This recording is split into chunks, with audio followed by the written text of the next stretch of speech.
God dag og velkommen til Lindalandet.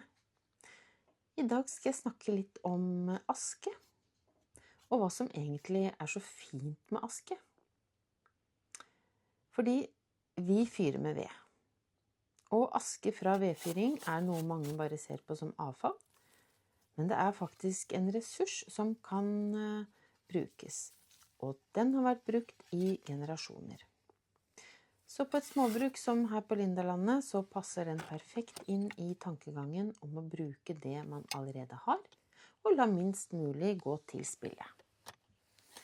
Riktig bruk kan aske gi næring til jorda. Den kan forbedre struktur, redusere surhet og til og med brukes praktisk rundt gården.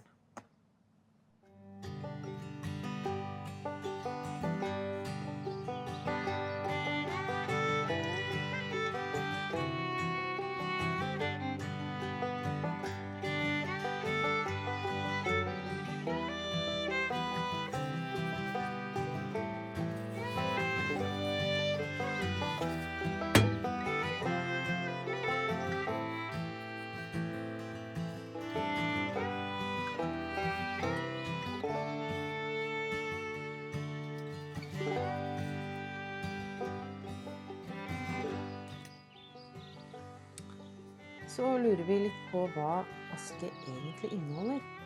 Fordi når trevirke brennes, så forsvinner karbonet som varme og gass, mens mineraler blir igjen i asken. Og det betyr at aske, det er konsentrert næring. Så aske, den inneholder slik som kalium. Og kalium, det er viktig for blomstring og frukt og sterke planter. Så har vi kalsium, for den virker kalkende og øker pH-en i jorda. Den inneholder også fosfor, som er viktig for rotutvikling. Så har vi magnesium, som er nødvendig for fotosyntesen. Så er det også små mengder av andre mikronæringsstoffer. Men det aske ikke inneholder, det er nitrogen, for den forsvinner nemlig under forbrenning. Så derfor må vi tenke på aske som, den er best som et tilskudd og ikke fullgjødsel.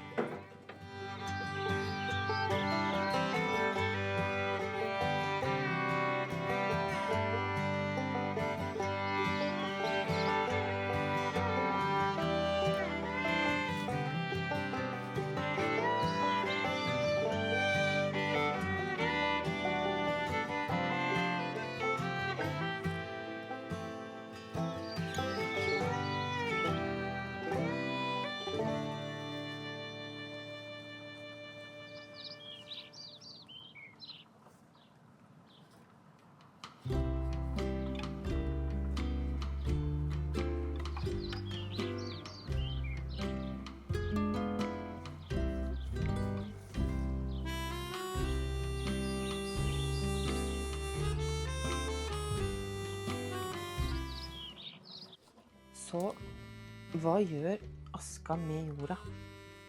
Altså, en av de viktigste egenskapene til aske er at den virker som naturlig kalk. For den hever pH i sur jord, og her på Lindalandet så er det masse sur jord og mye mose. Og asken gjør også næringsstoffer lettere tilgjengelig for plantene, og den kan forbedre jordstruktur over tid. Og det er faktisk nyttig mange steder i Norge, for jorda er ofte litt sur her i Norge. Men menneskene i Norge er ikke sure, så det er bare jorda, det må huske på. Og så er det også det, for høy pH, det er jo heller ikke bra. Så derfor gjelder det å bruke asken med måte. Altså vi må være litt forsiktige hvor mye vi bruker. Her på Lindalandet så bruker vi asken både i kjøkkenhagen og der vi dyrker.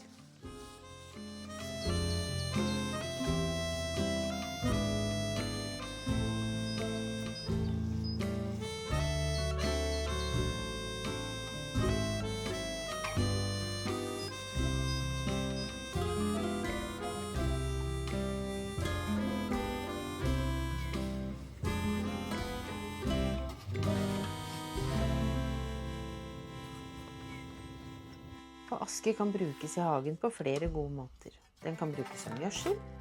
Så da, la oss si jeg har plantet kål, vekster, løk, purre eller rødbeter. Da kan jeg strø et tynt lag over jorda og blande det lett inn. For den er nemlig perfekt for planter som liker litt høyere pH. Og det er de plantene jeg nettopp snakket om. Så har vi potetene. Litt aske det kan bidra til bedre knolldannelse, og den kan også faktisk gi mer robuste planter. I komposten kan vi også bruke aske. Her kan tilsettes i små mengder, for da tilfører vi mineraler. Den kan også være med å redusere lukt, og kan balansere en sur kompost. Men igjen, ikke for mye, for da kan komposten bli for basisk. Så er det noen som lurer da, om aske kan brukes mot skadedyr.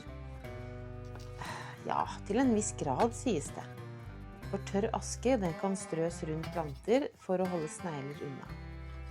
For da skaper det en barriere som de ikke liker å krype over. Men da må man huske på det at effekten varer bare så lenge asken er tørr. For etter regn, da må det gjentas. Aske er ikke bare for hagen, for den er også nyttig ellers. Sånn slik om vinteren her på Lindalandet, når vi har is på veien vår, som det ofte er, da er det praktisk å strø aske på isen. For den gir bedre friksjon, og den mørke fargen kan hjelpe til med å smelte is raskere. Jeg vet ikke hvorfor, men den gjør det faktisk. Aske kan også brukes som rengjøring. Altså fuktig aske, den kan brukes til å pusse glass, som for eksempel ovnsdøra. For den vil da være med å fjerne sot. Og dette er en gammel enkel metode som fortsatt fungerer. Men så har vi viktige ting som vi må passe på ved bruk av aske. Fordi selv om asken er nyttig, så er det noen regler som er viktige. Bruk kun aske som fra rent treverk. Altså, den skal ikke være malt, ikke impregnert eller behandlet tre. Og vi skal heller ikke overdrive mengden, for mye aske kan skade jorda. Man skal også unngå å bruke aske rundt planter som liker sur jord, slik som blåbær og rhododendron. Det er også lurt å oppbevare asken tørt, for da er det lettere å bruke den, og den er mer effektiv. Så hvorfor passer asken så godt her på småbruket vårt? Aske er et perfekt eksempel på sirkulær bruk av ressurser. Du fyrer med ved, og hva får du da? Ja, da får du varme. Så har du restproduktet, altså asken, som går tilbake til jorda. Og jorda gir ny vekst, som igjen kan bli ved eller mat. Så her går ingenting til spille. Dette er akkurat den typen enkle, gode løsninger som gjør småbrukslivet både mer bærekraftig og mer selvforsynt.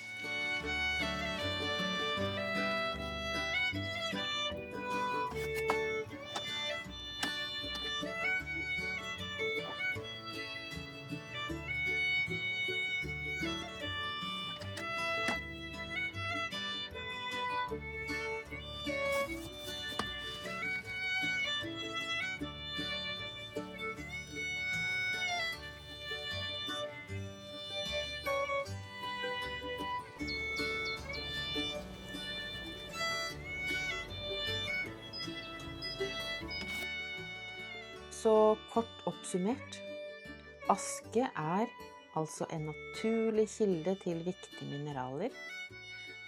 Den er et godt supplement i hagen her og i komposten. Den er nyttig til praktiske oppgaver ute. Ja, hva var det? Jo, det var den glatte isen. Og den er en ressurs og ikke avfall. Og hvis vi bruker denne riktig, så kan den gjøre stor nytte, og det er med enkle midler.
takk for at du så på. Jeg håper denne videoen var litt nyttig, og kanskje det er noen flere der ute som tenker at aske, ja, det kan vi gjøre noe ut av etter å ha sett denne lille videosnutten på Lindalandet. Det hadde vært veldig koselig. Men igjen, takk for at du så på. Så tusen takk til alle som abonnerer. Tusen takk til dere som ser på. Og vi blir alltid glad for en tommel opp. Så på gjensyn til neste video. Ha det!